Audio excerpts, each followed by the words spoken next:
नमस्कार दोस्तों। चलो हम पढ़ते हैं टेंस के बारे में।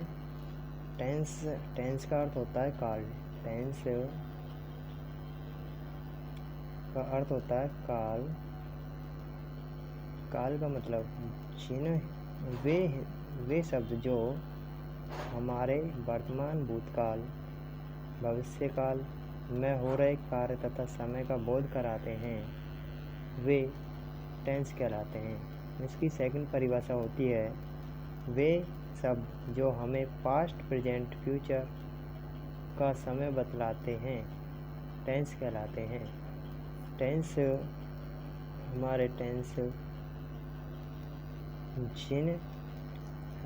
हमारे वे टेंस जो हिंदी शब्दांश जिनसे हमें समय तथा कार्य का बोध होता हो, वह टेंस कहलाते हैं। टेंस 3 प्रकार के होते हैं हमारी अंग्रेजी भाषा में। पहला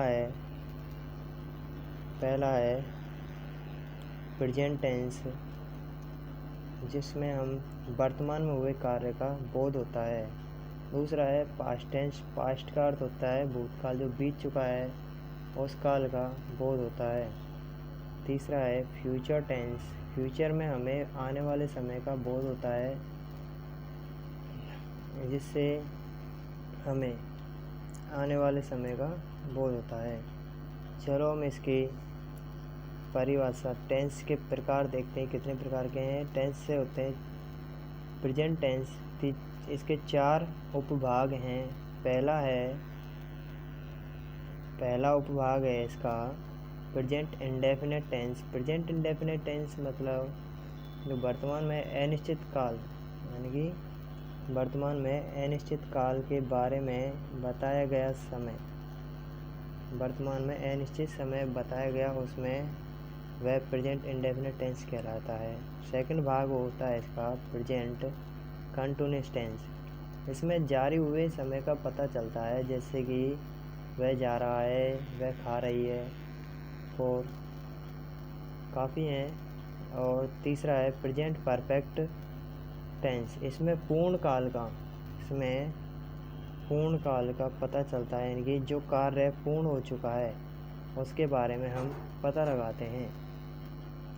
चौथा है present indefinite tense. Present indefinite tense हमारे पूर्ण व जारी दोनों प्रकार के कार्य को बताता है। चलो इसके सेंटेंस किस प्रकार से हैं, इसके प्रेजेंट इंडेफिनिट टेंस के सेंटेंसों को देखते हैं। प्रेजेंट इंडेफिनिट टेंस हमारे प्रेजेंट इंडेफिनिट टेंस से 4 प्रकार के होते हैं। सेंटेंस के बारे में पढ़ते हैं जो 4 प्रकार के होते हैं। पहला होता है अफर्मेटिव। अफर्मेटिव यानी कि साधारण वाक्य, साधारण मतलब पॉजिटिव, जो हमें पॉजिटिव के बारे में समझाता है, यानी कि इसमें कोई भी नकारात्मकता न हो, वह होती है पॉजिटिव। पॉजिटिव हमारा केवल पॉजिटिव सोचता है। दूसरा है, यानी कि दूसरा सेंटेंस होता है नेगेटिव। नेगेटिव के बारे में, नेगेटिव होता है नकारात्मक, इसमें केवल मना होती है, किसी कार्य को ना करने की मना होती है, जैसे कि मैं यह कार्य नहीं कर रहा हूँ, वह खाना नहीं खा रहा है, या फिर वह खाना नहीं खाएगा, कुछ भी है एनीवन। तीसरा है सी नंबर का है। सी नंबर में देख सकते हैं हम इंटेरोगेटिव। इंटेरोगेटिव का अर्थ होता है प्रश्नात्मक। इसमें वे वाक्य होते हैं जिनसे हमें प्रश्न पूछा जाता है, जैसे कि क्या, क्यों, कैसे, कब, कहाँ, etc एक्सेट्रा। और चौथा है इंटरोगेटिव नेगेटिव। इसमें दोनों प्रकार के वाक्य होते हैं, जिस प्रकार से इंटरोगेटिव नेगेटिव, जैसे कि वह खाना क्यों नहीं खा रहा है, तुम स्कूल क्यों नहीं जा रहे हो। इनकी साधारण सी इसमें है। अगले देखते हैं हम प्रेजेंट इंडेफिनिट। इसमें प्रेजेंट इंडेफिनिट टेंस के वो पढ़ते हैं।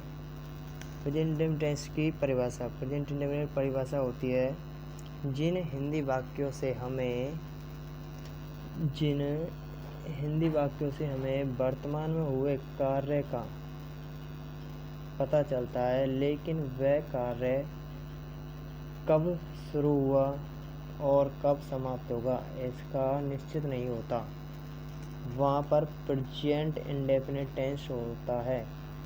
वहाँ पर प्रेजेंट इंडेफिनिट टेंस होता है। इसकी पहचान